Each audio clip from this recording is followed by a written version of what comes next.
Hello, this is Double XP's Nerd Miami, and I'm going to be bringing you the latest insights to Fallout 4. Woo! Been waiting a long time to say that. Alright, let's get into it. So, Fallout 4 is the next installment in the Fallout franchise. Duh. Published by Bethesda. It's going to be out for the Windows, PC, the PlayStation 4, the Xbox One on November 10th, and in Japan on December 17th. So the setting is that you're the only survivor of a Vault 111. You come out of the vault after the Great War ends, like 200 years after. So in the trailer, it shows flashbacks of like when you were possibly in pre-war. I mean, I don't know why they would put flashbacks if you don't actually live pre-war, and I'm hoping that we get some insight to what happened before the bombs actually dropped, because they don't provide much of that in the game series. Obviously, the game is set in Boston. Again, in the trailer, you see definite signs that it's in Boston, like the Paul Revere Monument, USS Constitution warship, the State House, Fenway Park, and all those places.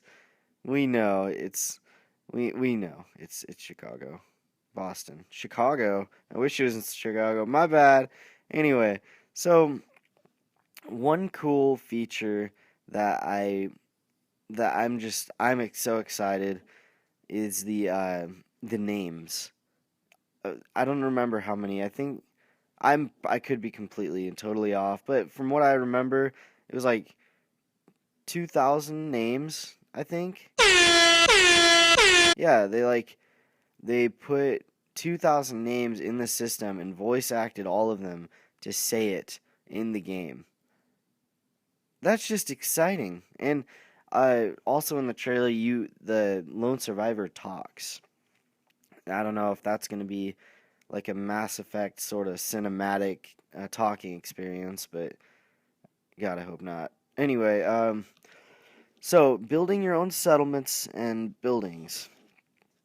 From what I can collect, you're gonna be able to wander around the wasteland, grab some objects, and I don't know, maybe metal or scrap metal, wood, all that kind of stuff. And you're gonna be able to build your own settlements, anywhere from little huts and shacks to these big old settlements with nice houses and all that jizz.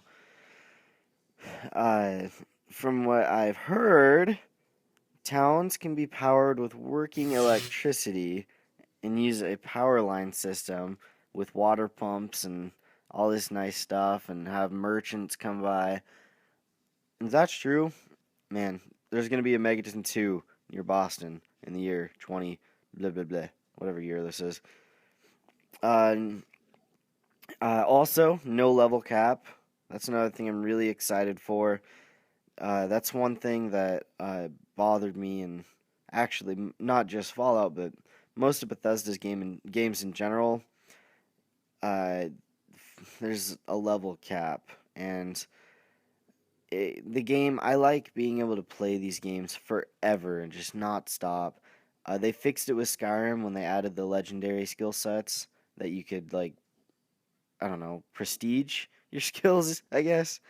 Um, but being able to actually have no level cap is going to be really nice, I believe, because some of the biggest things that people have against these uh, role playing games is that, like, you're going to want to obviously play the main story through, maybe go through, and some people will only play the game for the main story and the DLC that come out afterwards.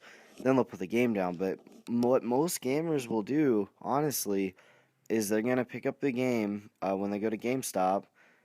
They're going to play the crap out of it. They're going to get the main story done, get all hyped up for DLC. But without a level cap and without some dynamic sustaining events going on in time that you're playing the game.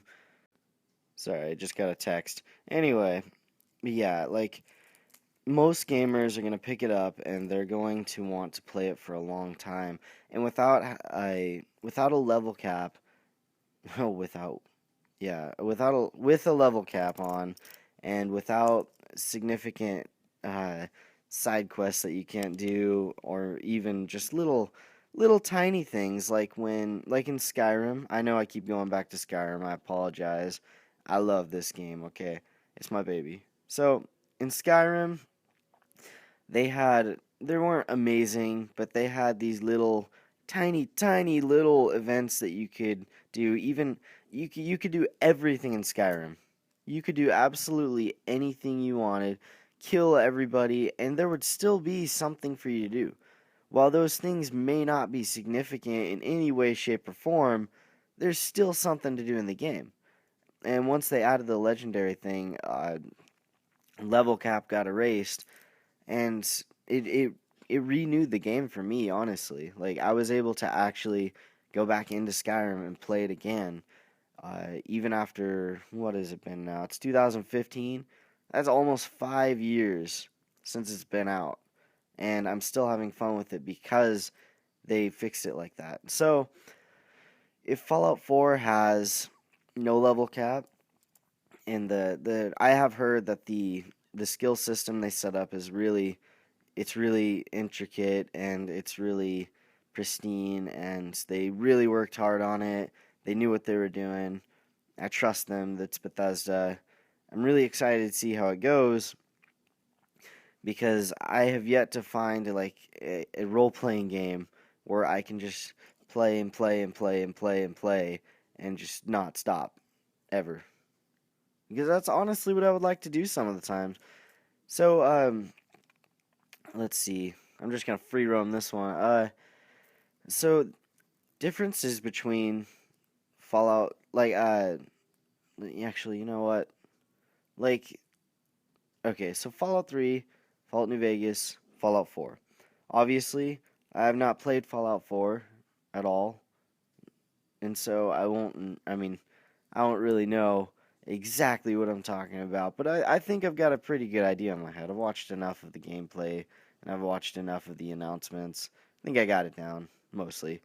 So, one thing that I really liked about Fallout 3 was how dark it was. And I mean, like, it gets a lot of crap for not being a fun game, not being a very expansive game, not being a very deep game, but that's not I don't think that's what Bethesda was trying to do with Fallout 3. Fallout 3, it was they had the green filter on like everywhere. It was really dark, gloomy game because they were trying to encompass what it would feel like to live in a post-apocalyptic world. And I really thought that Fallout 3 did that for me.